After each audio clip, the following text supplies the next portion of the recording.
হ্যাঁ, প্রিয় শিক্ষার্থী, আমি এখন ফিনান্স, ব্যাংকিং ও বীমা প্রথম পত্রের পঞ্চম অধ্যায় স্বল্পমেয়াদী ও মধ্যমেয়াদী অর্থায়ন সংক্রান্ত অধ্যায়ে বিস্তারিত আলোচনা করব, অর্থাৎ short term and mid term financing. এই অধ্যায়ে আমরা জানতে পারব: 1. অর্থায়নের স্বল্প ও মধ্যমেয়াদী উৎসসমূহ। 2. চলতি সম্পদের ব্যবস্থাপনার ধারণা জানতে পারব। 3. চলতি সম্পদের ব্যবস্থাপনার বিভিন্ন ধারণার তুলনা করতে পারব। এখন আমি এই অধ্যায়ের কিছু জ্ঞানমূলক প্রশ্ন সংক্ষেপে আলোচনা করব। 1. ব্যবসায়ের ঋণ বা ট্রেড ক্রেডিট বলিতে কি বোঝো? ধারে পণ্য বা সেবা ক্রয় বিক্রয়ের মাধ্যমে যে ঋণের সৃষ্টি হয় তাকে ব্যবসায় ঋণ বলা হয়। 2. স্বতঃস্ফূর্ত অর্থায়ন বা দায় বলিতে কি বোঝো? ব্যবসায়ের স্বাভাবিক কার্যক্রম সম্পাদনের ফলে যে অর্থায়নের সৃষ্টি হয় তাকে স্বতঃস্ফূর্ত অর্থায়ন বলা হয়, যেমন পাওনাদার ও বকেয়া খরচ। 3. প্রতিজ্ঞা খরচ বা কমিটমেন্ট ফি বলিতে কি বোঝো? যদি গ্রাহক ঘূর্ণায়মান ঋণের সম্পূর্ণ অংশ নির্ধারিত সময়ের মধ্যে ব্যবহার না করে, তবে ঋণের অব্যবহৃত অংশের উপর যে ফি দিতে হয় তাকে প্রতিজ্ঞা ফি বলা হয়। 4. প্রাইম সুদের হার বা প্রাইম রেট বলিতে কি বোঝো? সর্বনিম্ন যে হারে কোনো ব্যাংক কোনো ব্যক্তি বা প্রতিষ্ঠানকে ঋণ দিয়ে থাকে সেই হারকে প্রাইম রেট বলা হয়। 5. বাটা ঋণ বা ডিসকাউন্ট লোন বলিতে কি বোঝো? যে ঋণের সুদ অগ্রিম প্রদান করতে হয় তাকে বাটা ঋণ বলা হয়। ফ্যাক্টরিং বা ফ্যাক্টরিং লোন বলতে কি বোঝো? যখন কোনো ব্যবসা প্রতিষ্ঠান কোনো ফ্যাক্টর বা অন্য কোনো আর্থিক প্রতিষ্ঠানের নিকট বাটায় প্রাপ্য বিল ব্যয় করে তাকে ফ্যাক্টরিং বলে। 210 বা নিট 30 বলতে কি বোঝো? 10 দিনের মধ্যে ধারে ক্রয়ের অর্থ ফেরত দিতে পারলে 2% বাটা, আর 10 দিনের মধ্যে না দিলে 30 দিনের মধ্যে সম্পূর্ণ অর্থ পরিশোধ করতে হবে। 7. পাওনাদার ব্যবস্থাপনা বলতে কি বোঝো? অ্যাকাউন্টস পেয়েবল ম্যানেজমেন্ট বলিতে কি বোঝো? পাওনাদার ব্যবস্থাপনা একটি ফার্মের সেই সময়ের ব্যবস্থাপনা যা কাঁচামাল ক্রয় এবং মূল্য পরিশোধের মধ্যবর্তী সময়ে শেষ হয়। 9. ব্যক্ত ব্যয় বা এক্সপ্লিসিট কস্ট বলিতে কি বোঝো? যখন একটা ফার্ম ব্যবসা পরিচালনার সময় অন্যদেরকে সরাসরি যে ব্যয় প্রদান করে, যেমন মজুরি, ভাড়া ইত্যাদি, তাকে ব্যক্ত ব্যয় বলা হয়। 10. সরবরাহের সময় নগদ পরিশোধ বা ক্যাশ অন ডেলিভারি, সংক্ষেপে সিওডি বলিতে কি বোঝো? এটা হচ্ছে এমন একটা লেনদেন যেখানে একটা ফার্ম পণ্য ক্রয়ের মূল্য পণ্য সরবরাহের সময় করে থাকে। বন্ধক বা ঋণের জামানত বা সিকিউরিটি বলিতে কি বোঝো? ঋণের নিরাপত্তা বিধানের উদ্দেশ্যে ঋণের বিপরীতে একটা আর্থিক প্রতিষ্ঠান যে স্থাবর ও অস্থাবর সম্পত্তি সংরক্ষণ করে তাকে ঋণের জামানত বলে। সরবরাহের পূর্বে মূল্য পরিশোধ বলিতে কি বোঝো?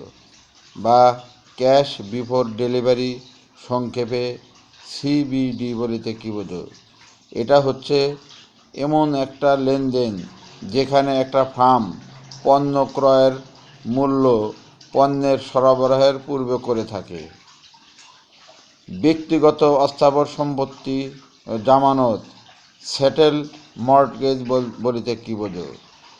ঋণের জামানত হিসেবে যখন কোনো ব্যাংক জমি জমা বন্ধক না রেখে ঋণ গ্রহীতার স্থানান্তরযোগ্য ব্যক্তিগত সম্পত্তি জামানত রাখে, তখন তাকে ব্যক্তিগত অস্থাবর সম্পত্তি জামানত বলে। ভাসমান বন্ধক বা ফ্লোটিং লোন বলিতে কি বোঝো? যে জামানতের ক্ষেত্রে কোনো নির্দিষ্ট সম্পত্তি জামানত না রেখে অনেকগুলো সম্পত্তি যেমন মজুত পণ্য, প্রাপ্য বিল ইত্যাদি জামানত হিসাবে রাখা হয়, তাকে ভাসমান বন্ধক বলা হয়। বাণিজ্যিক পত্র বিক্রয়ের পদ্ধতিগুলো বলো। Method of selling commercial paper. দুইটা পদ্ধতিতে বাণিজ্যিক পত্র বিক্রয় করা হয়: সরাসরি বিক্রয়, 2 মধ্যস্থকারীর মাধ্যমে বিক্রয়। ব্যাংকের প্রতিজ্ঞাপত্র বলিতে কি বোঝো? লেটার অফ ক্রেডিট, সংক্ষেপে এলসি বলিতে কি বোঝো? এটা পাওনা পরিশোধের জন্য একটা লিখিত প্রতিজ্ঞাপত্র যা আমদানিকারীর ব্যাংক আমদানিকারককে ব্যাংকে দিয়ে থাকে। নগদ শর্ত বা ক্যাশ টার্ম বলিতে কি বোঝো? পণ্য বুঝে পাওয়ার পর যখন পণ্যের মূল্য পরিশোধ করা হয় তখন তাকে নগদ শর্ত বলা হয়। স্থির হার ঋণ বা ফিক্সড রেট লোন বলিতে কি বোঝো? যে ঋণের সুদের হার ঋণের শুরুতে প্রাইম সুদের হার অপেক্ষা বেশি নির্ধারণ করা হয়ে থাকে এবং মেয়াদ পূর্তি পর্যন্ত ওই হার স্থির থাকে, তাকে স্থির হার ঋণ বলা হয়। ভাসমান ঋণ হার বা ফ্লোটিং রেট লোন বলিতে কি বোঝো? যে ঋণের সুদের হার ঋণের শুরুতে প্রাইম সুদের হার অপেক্ষা বেশি নির্ধারণ করা হয়ে থাকে এবং মেয়াদ পূর্তির পূর্ব পর্যন্ত প্রাইম সুদের হার থেকে বেশি হারটুকু পরিবর্তন হয়, তাকে ভাসমান হার ঋণ বলে। স্বল্পমেয়াদী অর্থায়ন বা শর্ট টার্ম ফাইন্যান্সিং বলিতে কি বোঝো? 1 বছর বা তার কম সময়ের জন্য যে অর্থ বা তহবিল সংগৃহীত হয় তাকে স্বল্পমেয়াদী অর্থায়ন বলা হয়। স্বতঃস্ফূর্ত অর্থায়ন বলিতে কি বোঝো? যে সব অর্থায়ন ব্যবসায় প্রতিষ্ঠানের দৈনন্দিন কার্যাবলী হতে সৃষ্টি হয় তাকে স্বতঃস্ফূর্ত অর্থায়ন বলা হয়। ব্যবসায় ঋণ বা ট্রেড ক্রেডিট বলিতে কি বোঝো? পুনরায় বিক্রয়ের উদ্দেশ্যে যখন একজন ক্রেতা বিক্রেতার নিকট থেকে ধারে পণ্য ক্রয় করে এবং এর ফলে যে ঋণের সৃষ্টি হয় তাকে ব্যবসায় ঋণ বলা হয়। মুদ্রাবাজার ঋণ বা মানি মার্কেট লোন বলিতে কি বোঝো? মুদ্রাবাজারে স্বল্পমেয়াদী আর্থিক দলিল ইস্যু করে যে ঋণ সংগ্রহ করা হয় তাকে মুদ্রাবাজার ঋণ বলা হয়। বাণিজ্যিক কাগজ বা কমার্শিয়াল পেপার বলিতে কি বোঝো? বাণিজ্যিক কাগজ একটি স্বল্পমেয়াদী হস্তান্তরযোগ্য ঋণের দলিল যা ইস্যু করে বড় বড় প্রতিষ্ঠানগুলো ঋণ সংগ্রহ করে থাকে। এর বিপরীতে ঋণ গ্রহণকালে কোনো জামানত দিতে হয় না। বাণিজ্যিক পত্র নবায়নযোগ্য নয়। জামানতহীন স্বল্পমেয়াদী ব্যাংক ঋণ বলিতে কি বোঝো? স্বল্পমেয়াদী যে ব্যাংক ঋণের জন্য কোনো জামানতের প্রয়োজন হয় না তাকে জামানতহীন স্বল্পমেয়াদী ব্যাংক ঋণ বলা হয়। ঋণ রেখা বা লাইন অফ ক্রেডিট বলিতে কি বোঝো? ঋণ রেখা হলো একটি আনুষ্ঠানিক চুক্তি যেখানে একটি ব্যাংক তার গ্রাহককে একটি স্বল্পমেয়াদী ঋণ একটা নির্দিষ্ট সময়ের জন্য প্রদান করতে সম্মত হয়। ঘূর্ণায়মান ঋণ বা রিভলভিং ক্রেডিট এগ্রিমেন্ট বলিতে কি বোঝো? ঘূর্ণায়মান ঋণ হলো একটি আনুষ্ঠানিক ঋণ চুক্তি যেখানে ব্যাংক তার গ্রাহককে সর্বোচ্চ পরিমাণ ঋণ মঞ্জুর করে থাকে এবং গ্রাহক একাধিক সময়ে এই ঋণ উত্তোলন করতে পারে। ঋণের যতটুকু অংশ উত্তোলন করা হবে না তার জন্য একটা প্রতিজ্ঞা ফি দিতে হবে। জামানতযুক্ত স্বল্পমেয়াদী ব্যাংক ঋণ বলিতে কি বোঝো? Secured short term bank loan বলিতে কি বোঝো? স্বল্পমেয়াদী যে ব্যাংক ঋণের জন্য জামানতের প্রয়োজন হয় তাকে জামানতযুক্ত স্বল্পমেয়াদী ব্যাংক ঋণ বলে। প্রাপ্য বিল ফ্যাক্টরিং এর মাধ্যমে ব্যাংক ঋণ বলিতে কি বোঝো? এখানে একটা ব্যবসা প্রতিষ্ঠান ব্যাংকের নিকট বাটায় প্রাপ্য বিল বিক্রি করে ব্যাংক ঋণ সংগ্রহ করে থাকে। মজুত পণ্য বন্ধকি ঋণ বলতে কি বোঝো? বা ইনভেন্টরি কোলাটেরাল লোন বলিতে কি বোঝো? যখন একটা ব্যবসা প্রতিষ্ঠান ব্যাংকের নিকট মজুত পণ্য বন্ধক রেখে ব্যাংক ঋণ সংগ্রহ করে থাকে তাকে মজুত পণ্য বন্ধকি ঋণ বলা হয়। মজুত পণ্য বন্ধকির মাধ্যমে তিনভাবে ব্যাংক ঋণ সংগ্রহ করা যায়, যথা: 1. ভাসমান মজুত বন্ধক, 2. ট্রাস্ট রসিদ মজুত ঋণ, 3. গুদাম রসিদ ঋণ। মধ্যমেয়াদী অর্থায়ন বা মিড টার্ম ফাইন্যান্সিং বলিতে কি বোঝো? মধ্যমেয়াদী অর্থায়ন স্বল্পমেয়াদী ও দীর্ঘমেয়াদী অর্থায়নের মাঝামাঝি একটি ব্যবস্থা। 1 বছরের উপরে এবং সর্বোচ্চ 7 বছর বা 10 বছরের জন্য যে অর্থায়ন করা হয় তাকে মধ্যমেয়াদী অর্থায়ন বলা হয়। চলতি সম্পদ ব্যবস্থাপনা বা কারেন্ট অ্যাসেট ম্যানেজমেন্ট বলিতে কি বোঝো? একটি প্রতিষ্ঠান বিভিন্ন ধরনের চলতি সম্পদ ব্যবহার করে থাকে, যেমন নগদ অর্থ, প্রাপ্য বিল ও মজুত পণ্য।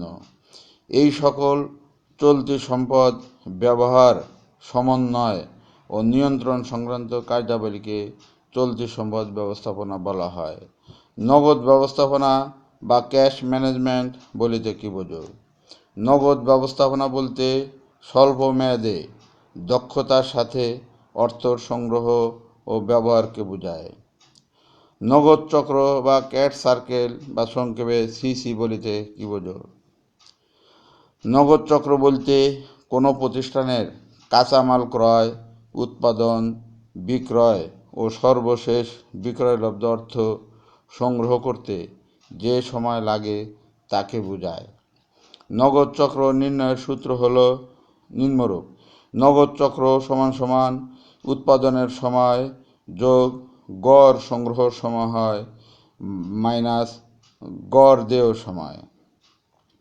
নগদ আবর্তন বা ক্যাশ টার্ন ওভার বলতে কি বোঝো? নগদ চক্র বছরে যতবার হয় তাকে নগদ আবর্তন বলে। নগদ আবর্তনের নির্ণয়ের সূত্র দেওয়া হলো: নগদ আবর্তন সমান উপরে 360 দিন, নিচে নগদ চক্র। ন্যূনতম নগদ অর্থের পরিমাণ বা মিনিমাম ক্যাশ ব্যালেন্স বলিতে কি বোঝো? ন্যূনতম নগদ অর্থের পরিমাণ বলতে একটি প্রতিষ্ঠানের প্রতি মাসে বা নির্দিষ্ট সময়ে যে তারল্য সংগ্রহণ করতে হয় তাকে বোঝায়।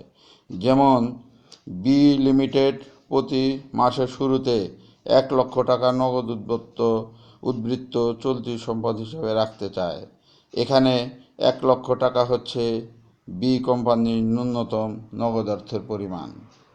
বিক্রয়ের শতকরা হার পদ্ধতি বলতে কি বোঝো? পার্সেন্টেজ সেলস মেথড বলতে কি বোঝো? বিক্রয়ের শতকরা হার পদ্ধতি ন্যূনতম পরিচালন নগদ অর্থের পরিমাণ নির্ণয়ের একটি পদ্ধতি। এই পদ্ধতি অনুসারে প্রতিষ্ঠান তার বার্ষিক মোট বিক্রয়ের একটি নির্দিষ্ট শতকরা হার তারল্য সংরক্ষণ করে থাকে। তো সবাইকে ধন্যবাদ। এটা ছিল প্রথম ধাপ। পরবর্তীতে আমি দ্বিতীয় ধাপ তুলে ধরব।